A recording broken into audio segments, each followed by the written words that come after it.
YouTube, it's Tone. I'm back with another one for you, and this one is the nature of a remedy. This is the sixth video.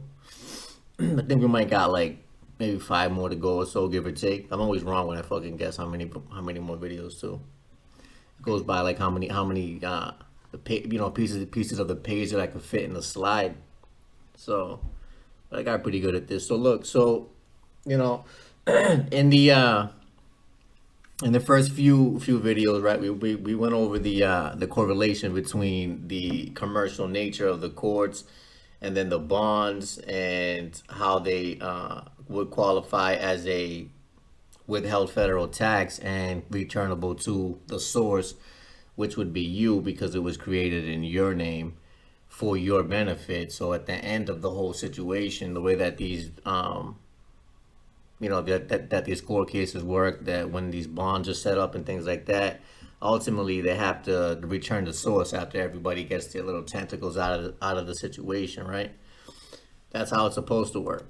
So we go into how to get your remedy as to being able to collect on those bonds and any interest due you.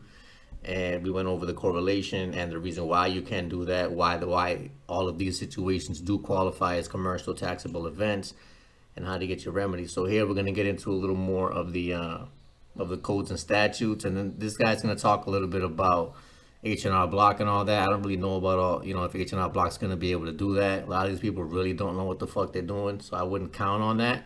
But, this has got examples of the paperwork anyway, the 1040, the 1096. What would it be?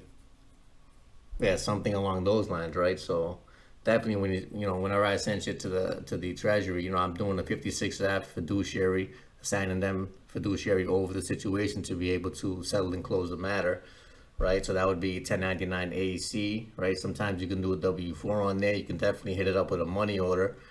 Anybody that has any claims on you at all ever, I would go ahead and hit them with a 4490 form. That's gonna put them in touch directly with the treasury so they can go ahead and state their claim for them under the penalty of perjury. It's actually an affidavit, so you can go ahead and give them that opportunity, right? So then also a 1040 and a 1096, right? It's gonna be a withheld federal tax.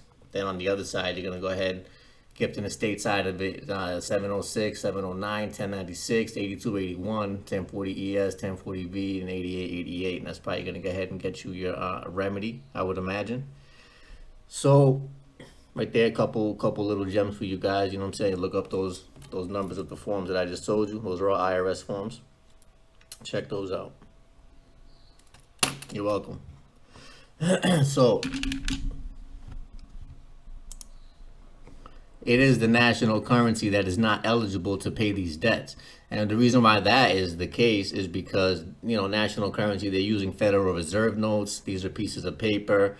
The real money here is already digital. Everybody that's scared of digital money, it's already fucking here, okay? So it is the national currency that is not eligible to pay these debts because it's backed by nothing.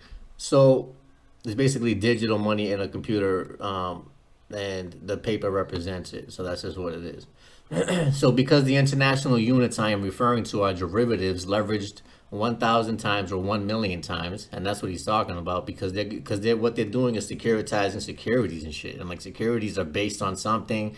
Securities are basically nothing because it's based on something, and then they're gonna securitize the security that shit was already based on. I mean, it's fucking ridiculous to be honest with you, but it really doesn't have any value like what you think it does at all. So the numbers we need not to be concerned with. We only need to be concerned with the bill we have for ourselves to make settlement on. That is done by taking our bills, including indictments, to the H&R Block prepared to request you file the 1099 OID on the issue. Mind you, you can do all this shit online too. Like, this is what I do now. I just do it online. 3 days, give or take, the IRS sends you the freaking acceptance. It's already in the system, and then you just serve that on whoever had any claims. Real simple. And it would work the same for court cases and all that too. If you were to 1099 AAC, the court cases, you can go ahead and assess a tax on top of them, whatever you think it should be. You know what I'm saying? For just playing games in general. And you can do 1099 A and C on that online, and then just send that shit to them via notary. You know what I'm saying? See what they got to say about that shit. So the mutual fund for settlement and closing and exchange treasury direct, then after filing the said 1099 OID, ask for your advance on the refund. You will be paid the discount to maturity, and the H&R Block will get your tax refund to balance their books. And they will know that you are due the funds, and they would be able to forward you something. You know what I'm saying? Maybe I'll start a service like that. Who knows? But they should be able to forward you something, especially, you know, looking at the bond and the fact that it has your name on it and all that. It has to return the source. So they should know that. But they're not, you know, they're not the sharpest tools, I would imagine, because why would you be at H&R Block if you really fucking knew about it? I don't know. Maybe I'm just talking shit. So something else should be said here about the national currency. There are issues from our National Federal Reserve and are not international currency.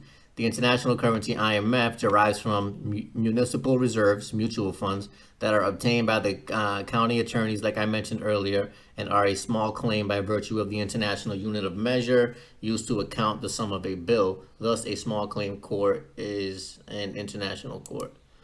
And I would say that it could be an international court as well, because, you know, basically when you ever make reference to anything that has to do with nations and national, you're talking about the people and not so much the territory, right? The territory is going to be the land.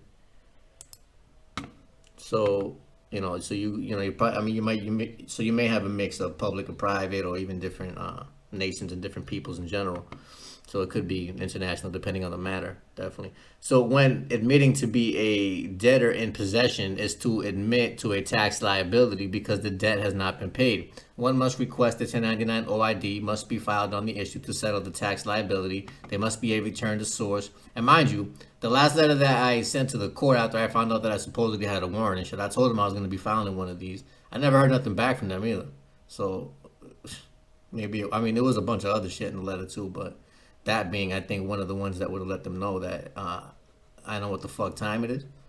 I mean, you know, I'll even send them the link to my fucking channel if they think that I don't know what the fuck I'm talking about. You know what I mean? Just in case. So there must be a return. You know what I'm saying? Just because I don't go there doesn't mean I'm fucking scared of you clowns. I'm just not. You're not worth my fucking energy, to be honest with you. To be real honest with you.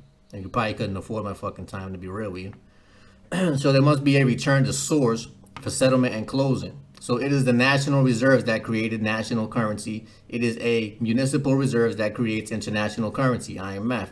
These each have a different value and different character to their nature. Thus, the national currency dollars cannot pass through the electronic funds transfer circuits like international units of revenue does. It is like speaking a foreign language to one another. And that's the thing too. So, because like I was saying, all of the money is already digital. You could never pass a piece of paper through any of those wires with the digital money that we all already use. Every time you use your debit card, your credit card, all of that shit is all digital. So how to get our remedy? The central idea is in the federal tax form 1099 OID that I have written about. But now, to advance into action for the remedy, we here have discovered that the small claims court has two main reasons one can file for action. First is a $3,000 limit. So you definitely might end up having to go to Superior Court on that, because, you know, once you get over a certain limit, you may have to go there. So, and I would imagine that the bonds are worth more than $3,000, right? So that we cannot use it because it doesn't provide enough relief dollars to settle the controversy. So second, it provides, and mind you, you don't even have to sue these people. You can just literally engage them in a private administrative process and just start invoicing these fucking people. They're gonna have to just deal with it and take that and rub it on their chest, to be honest with you, because they don't have any authority. They're not who they say that they are.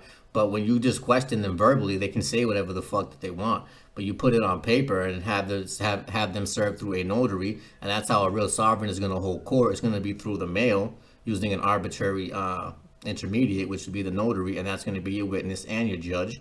And you get your summary judgment, and then you go ahead and lien them. And then you go ahead and you file that shit as a withheld federal tax. You get your check for whatever you fucking invoice them for, and then they get to fucking get the bill and deal with the Treasury Department. Really simple. Really simple. So second, it provides for one to sue for tax recovery, and that's exactly what it would be. It would be a taxable, you know what I'm saying? It's definitely a tax issue that falls under the purview of the IRS and the Treasury Department, okay? These people are fucking businesses, they're corporations, legit, nothing more, nothing less. So don't let them fucking convince you otherwise. So Now we are getting somewhere. So this small claims action enables us to obtain enforcement of the federal tax form 1099 OID issue, because that filing is voluntary and it defines the small claims issue. Because the filing that is and also you send this shit back with a fucking rejection of the offer and all that. You start a what do you call it? So then you start a counterclaim. So then you start a counterclaim on them when you send it back, rejection of offer, with your counter offer, which is going to be the invoice. That's that's a counterclaim now. So now that shit would qualify to go to court, and then they would have to address the matter as well. And this is all going to get filed and put on the public record through a notary. You're never going to just send that shit in certified or none of that dumb shit. It's all going to go through a notary.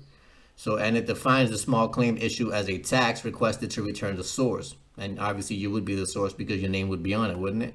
So unless a bankrupt corporation went ahead and fucking and is somehow magically the source now. No, absolutely not. Absolutely not. So that is eligible in small claims court to sue for tax recovery defined in the federal tax form 1099 OID, request to file and return the issue to source. Now, when the request for the federal tax form 1099 OID is refused or dishonored, you can file the small claims on small claim court with the dishonor. I would run all this by the criminal investigations and the auditing department prior to suing them, because you don't even have to go into their courts like that at all. You don't. So I'm not gonna go ask them if I can sue them and then have them fucking hear a case on them to judge on fucking themselves. The fuck out of here. I'm gonna just send you an invoice and you're gonna pay that. That's what's gonna happen. So whereby you send the sheriff to purge, attempt by obtaining the check for the amount of the tax recovery sought and release to your possession of all the property in controversy or arrest, and take the offender into custody and held until he pays. So they hold you as surety until the maturity of the bond. That's pretty much what happens. So at any point, you can go ahead and cancel that and claim that shit as a withheld federal tax, because that's what the fuck it is. So now, here is where everyone fails in their thinking, because how does one sue for, say, $200,000 in small claims when the dollar amount appears to exceed the $3,000? And don't even worry about that. Like I said, man, just hit them up with a fucking administrative process, invoice them, and they're gonna fucking pay. And they're gonna fucking pay. You don't gotta take them to court. You fucking invite them to yours. All right? You don't gotta go there. Invite them to yours. See if they show up. The U.S. dollar amount is the venue, and is delinquent tax issue is a deferred debt somewhere. So that what you are pursuing is a tax recovery that is expressed in the international units of revenue, which is the DOR, right, and the IRS, Department of Revenue, the revenue, and they're revenuing the money, and they're revenuing the whole venue in general, and trying to make it appear as something that it's not. So thus, a new venue or new revenue accrual accounting brings it back to zero. And that's all it's about, bookkeeping, right? So the reason this is because the tax recovery revenue is in negative numbers, less than one whole number, and qualifies as a small claim, whereas the claim in dollars is assumed to be in whole numbers. Therefore, you can see the difference between delinquent tax dollars and delinquent tax recovery revenue. So like the tax being tax credits or whatnot, and that would come probably in the form of like the Fed wire and things like that. So it would show up in like your account as like a what do you call it? As like a tax credit instead of whatever else, but you could still swap it up for Federal Reserve notes. It's all the same shit. So the revenue is the small claims exempt, and the dollars are delinquent tax deferrals and debt instruments held by someone, probably the county attorney, statutes at large, not a small claim. So once the issue is returned to source, that amount is eligible to be paid in dollars, paid tax dollars and prepaid. So the property and the dollars must be released to you as a matter of public policy, and it contains the real amount of damages one otherwise would have sustained and expressed in dollars. I don't know how you're gonna fucking express your dollars in fucking monopoly money, bro. You're out of your mind. Like, how about you give me back that fucking time? Why don't you give me back that fucking time? You know what I mean? Fuck your monopoly money. So with that in mind, I think it's a good idea to name the county attorney along with the SBA or banks or whoever had an active role in taking the property in question. Probably those who are paying the delinquent dollars in alleged taxes that are not yet returned to source. Thus, they are delinquent taxes eligible for tax recovery action and a small claim as said above. So I hope you can see the full scope of the actions to take for your remedy. When you fully absorb the meaning of all this, you should begin to realize why there is no remedy in court, and most of us have observed these last few years. The basic reason is because everyone has expressed their claims in whole dollars, whether dealing with government, corporations, or agency, and since those are all offerings of revenue, they are dealing with international units of revenue, not dollars. We have simply been speaking the same languages, and everyone goes down in defeat as a result. Also, a basic flaw with everyone is that the claim must be confessed, volunteered on a 1099, and not protest. And that's the biggest thing too, is that when you go into court, you're not going in there to argue, because then you're engaging in public controversy, which means that you need a fucking referee, which is going to be a man in a fucking black dress. Now, if that's, if that's what you're looking for, then go ahead in there and fucking argue with these people about imaginary bullshit, and a man in a black dress will come out to fucking mediate for you. That's what the fuck, like, what? What? What the fuck? You motherfucker are crazy. So, because the protest causes a barrier to the tax recovery as a dishonor, and our accusers use the dishonor as their revenue and a tax deferral until we are able to obtain the small claim judgment to compel them to return a tax return, the issue to the source. And so when you understand that you are the source, right, you're going to be the one that's calling the shots there as to how the rest of this shit's going to be getting fucking played out. And they're going to sit there and fucking just watch.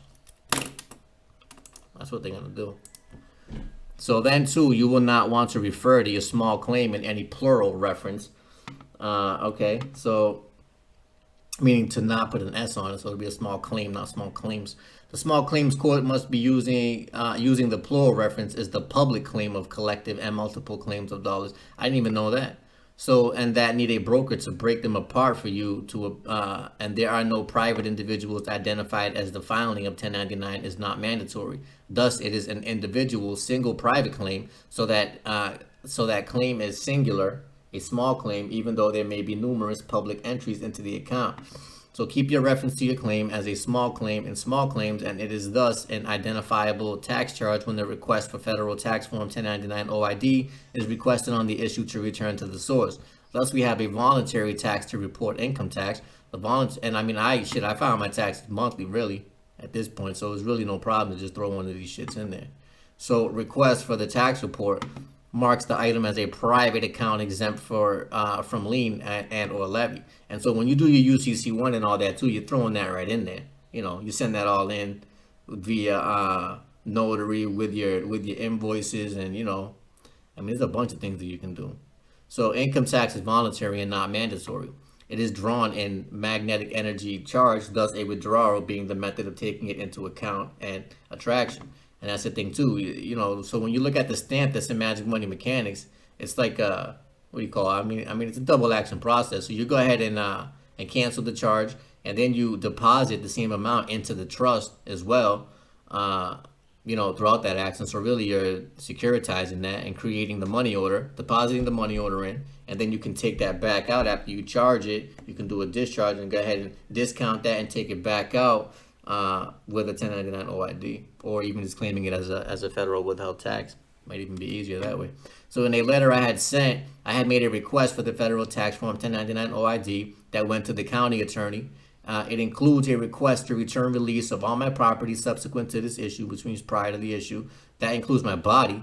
That is the acceptance or return of their offer of their bond amount that was set to me on court. So his dishonor of that request is the cause for my small claims for tax recovery in a small claims court.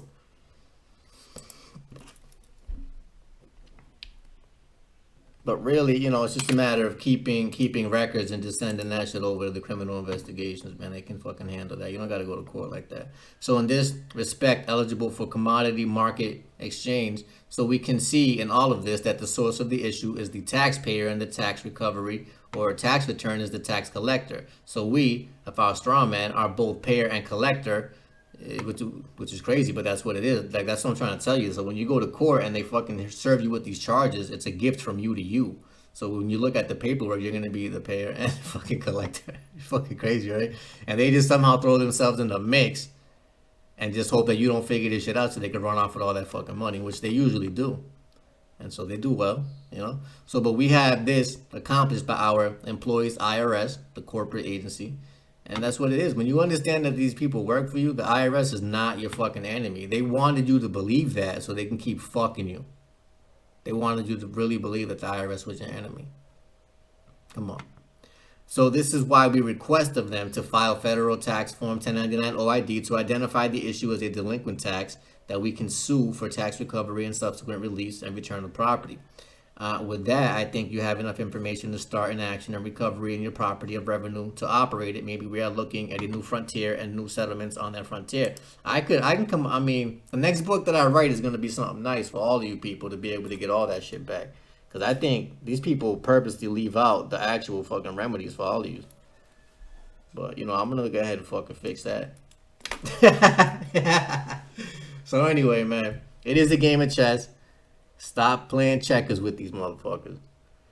That's what I got for you for now. Until we meet again.